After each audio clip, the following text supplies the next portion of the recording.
This video is brought to you by Against the Flow of Mississippi. Against the Flow of Mississippi is a book about Jake Fayard, a Marine veteran who is unhappy with the political machine running the state of Mississippi. He decides to fight the corruption from the inside. Jake will face more challenges than he ever has and will stand up for what he thinks is right.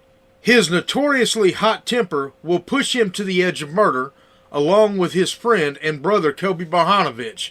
Together, they will fight the system and give the power back to the citizens of Mississippi. Against the Flow of Mississippi is now available on Amazon. A link to the book will be placed in the description below.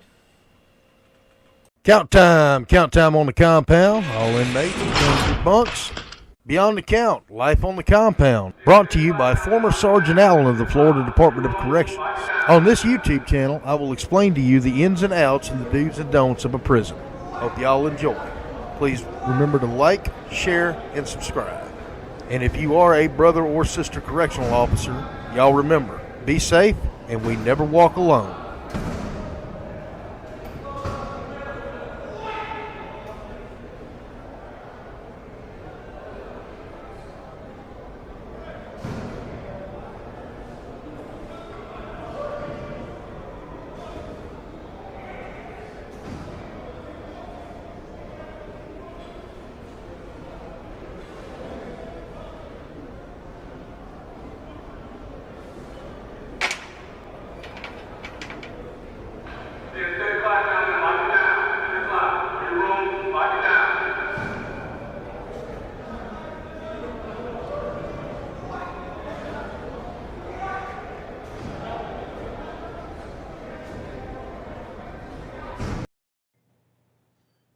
Alright, y'all, so I wanted to do another video. This is kind of a part two of the previous, and I'm sure I'll think of several others. I may actually just call this my manipulation series. One thing that a lot of people will fall into a trap that will make an officer forget his or her place and make an inmate forget his or her place. Nicknames.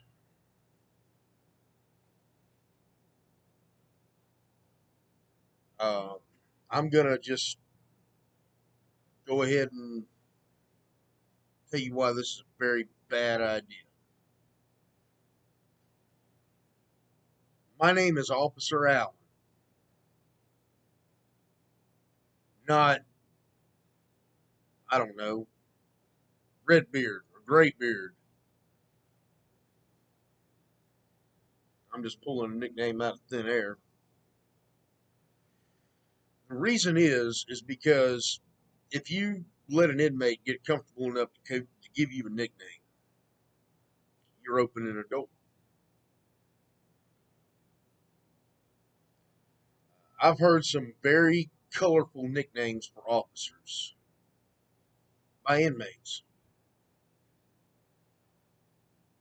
I had a lieutenant when I was with FDC that they called Black and Mild. The reason they called her Black and Mild, well, I mean, she was a black lady, but she always smoked Black and Milds. And then it turned into, oh, she's as smooth as a Black and Mild.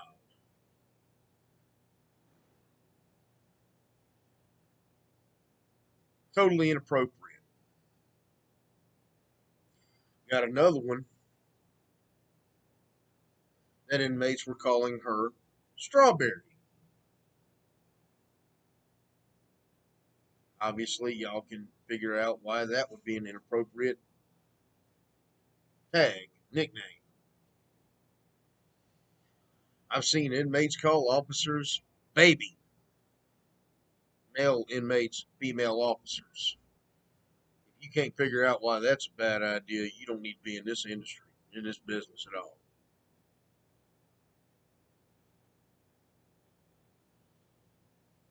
You were definitely in the wrong line of work.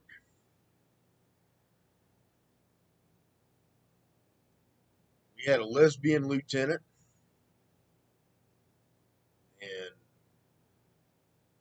I love this woman to death. She was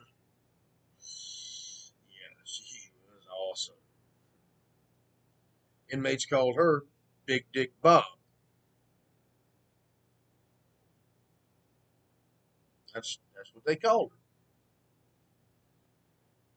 Obviously, that too is inappropriate. When you allow an inmate to give you a nickname and call you by your nickname,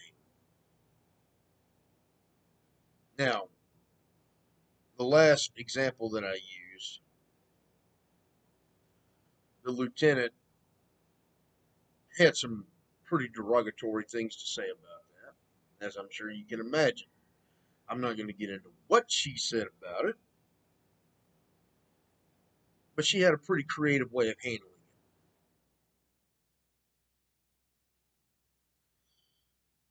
it. When you let an inmate give you a nickname, they're putting you on their level, or they're putting themselves on your level.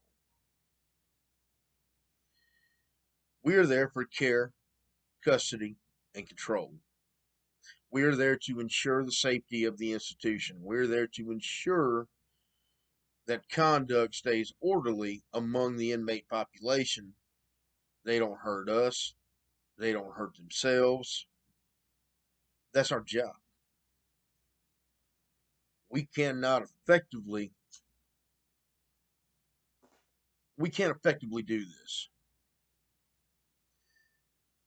if somebody's going around calling us anything but our title and our last name.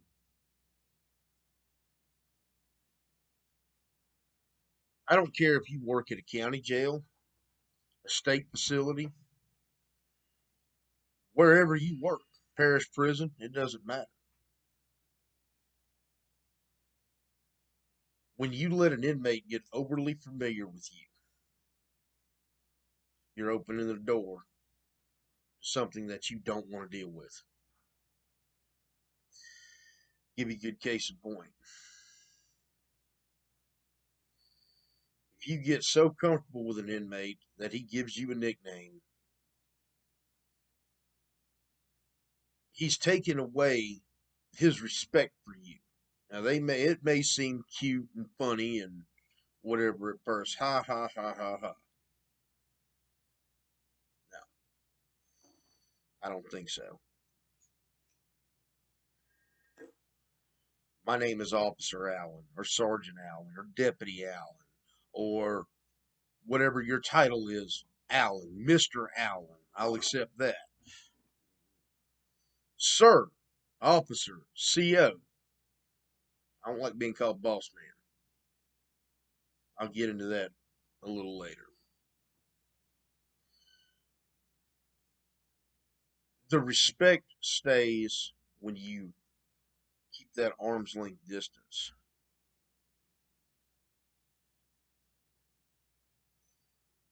Get back.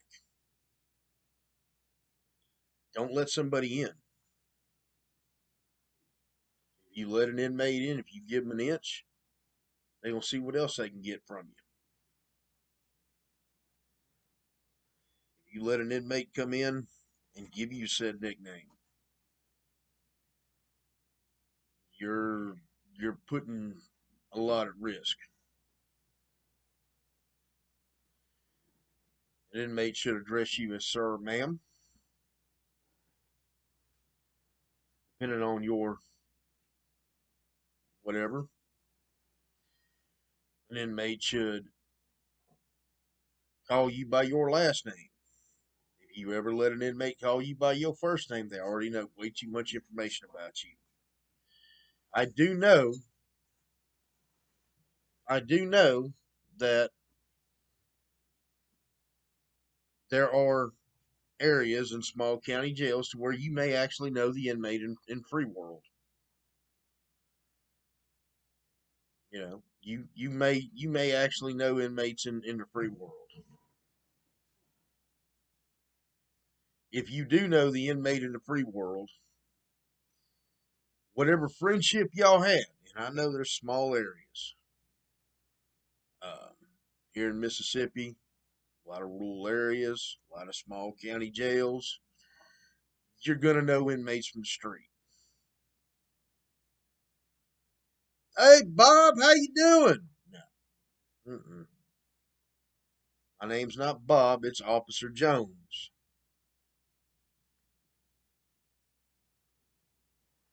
Doesn't matter. We go to church together. We worked together at some point in the past. We went to school together. It doesn't matter. And I will address inmates by their last name. I don't call them by their first name. I will not. I'm not going to call them. I'm not going to call them inmate King or inmate Jones or inmate Ledbetter or whatever. I'm going to call them, hey, Jones, come here for a minute. That's how I'm going to address them if I know their last name. Most of the times, I only know the really good ones that are my orderlies, or I know the really bad ones that give me trouble.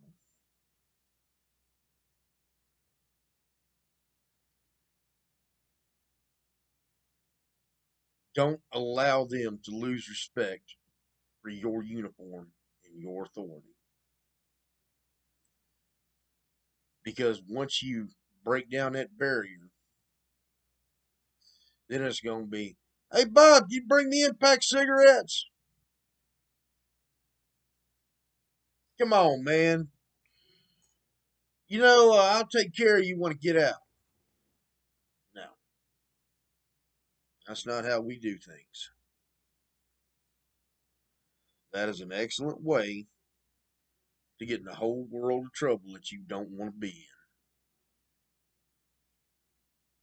That's opening the door for something that you don't want to do, because that's allowing yourself to be overly familiar with inmates and allowing inmates to be overly familiar with you.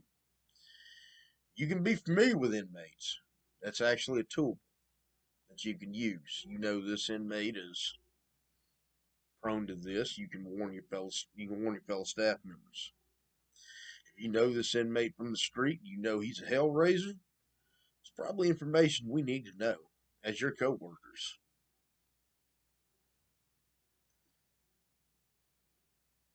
But if it's inmates that are,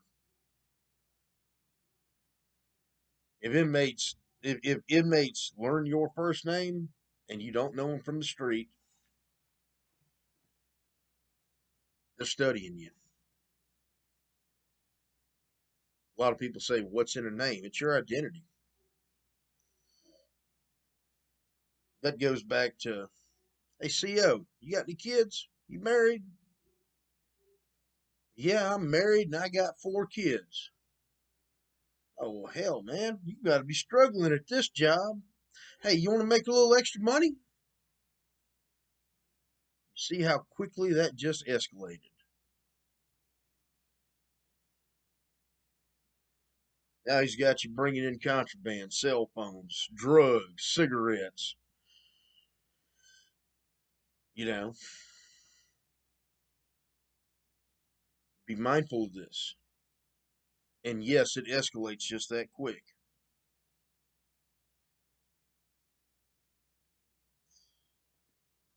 First thing I tell people is, no, you can't borrow my pen. There's a reason for that too. I want to make that in another video though. Probably the next one.